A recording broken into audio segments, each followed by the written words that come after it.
I think the two main problems that Michigan is facing right now is first, we need to change our policy about hard drugs because, first of all, that's a state issue, and as a libertarian, I feel that they should be legalized for better or worse because mainly that'll eliminate like 25% of the criminals that are in prisons right now, which would drastically reduce their costs.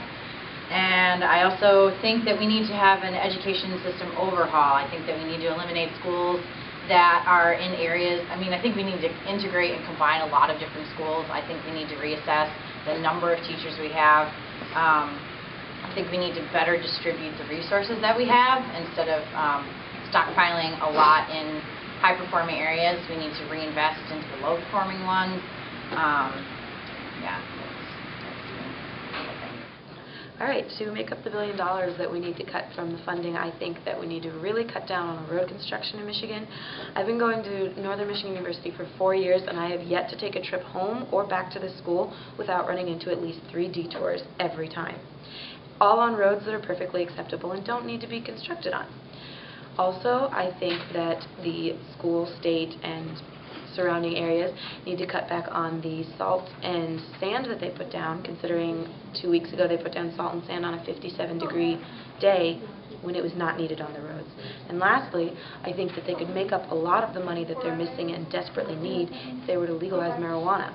Seems like a drastic measure and probably thinks, oh, this girl's a druggie, so she shouldn't be doing that. But in actuality, I don't use. I just think that the United States could profit by a lot and to make up most of our deficit, let alone Michigan's deficit. Well, for one, I think the state of Michigan needs to cut back on road construction. They should start putting weight limits on their roads. That way their roads aren't torn up all the time. They could put toll roads in there, gain some money that way. They should quit funding upward bound programs for those students that claim they are poor when they're clearly not. That way, I could have gotten my promised scholarship and not have taken out more loans. Okay, because Michigan is $1 billion in deficit, I think that we should cut both taxes and spending. Cutting taxes will make the economy better as to increase the flow, which will increase revenue to the government. Now, spending needs to be cut in certain areas. I think it needs to be more restrictive on the welfare programs. I think that bridge cards, a lot of those can be cut. I know a lot of people that with bridge cards that don't really need them or use them for useless things. I think that that could create a lot more money for the government if they cut that spending. Certain welfare is needed. A lot of people use, I think that we should be more restrictive on welfare. I think that a lot of people that don't need welfare get welfare. Also unemployment, that's a big thing that can be cut or shortened. I think that if you don't help the poor will help themselves. So if you're giving someone unemployment for X amount of time, when they could be looking for a job, or some people look for a job, but they're not actually looking for a job. Like I know people that just wait to really look for a job until their unemployment runs out. But it's a really bad decision. If you didn't have a job, you go get a job right now. But if you have unemployment, you're waiting and you're wasting the money of the government and you're just spending it. Although I do think that I think that more people shouldn't be able to get bridge cards. Like people that are their parents still claim them in their taxes and they make 6 figures. I know people like that that have bridge cards. I think that that should be looked into. I think that in order to get a bridge card, your parents shouldn't be able to claim you on their tax form. Okay, the first thing I think Michigan should definitely consider is legalizing marijuana and possibly other hard drugs. I think that if we taxed pot, or whatever you would like to call it, and other hard drugs, we could gain a lot of revenue through that. We'd obviously have to do other steps to get back from where we are with the deficit, but that's one idea. Also, I think that getting rid of the 3 strikes you're out rule, in which case that if a person is committing 3 felons that they're put into jail for life, I think that rule needs to be re-looked at because our prisons spend a ton of money, and if we were to cut back on prison sentences for people who, let's say, were caught selling pot 3 different times and were put in jail for the rest of their life, we were to cut back on that or legalize marijuana or whatnot, we would be saving a lot of money on that as well. I also think that if Michigan were to go to a part-time legislator instead of a full-time legislator, it would be beneficial as well. You look at the state of Texas, who has a part-time legislative system or body. They're doing fine depending on what side you are, what perspective you're looking at it from. But I think that we would save a lot of money through that as well, cutting back on the legislative pay.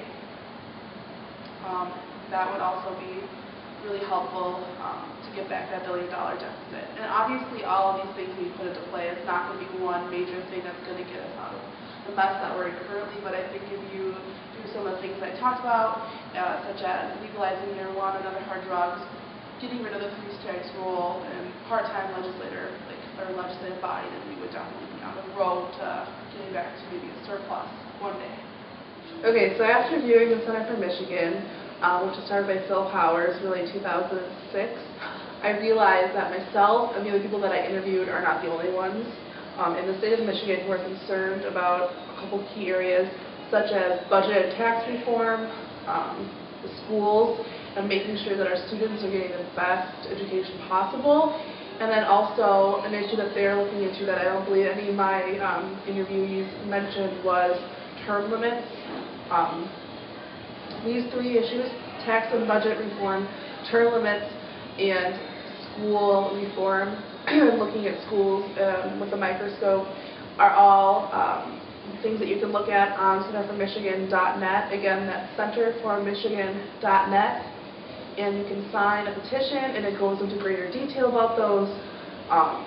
And they have lots of e-newsletters and whatnot for a concerned citizen to look at.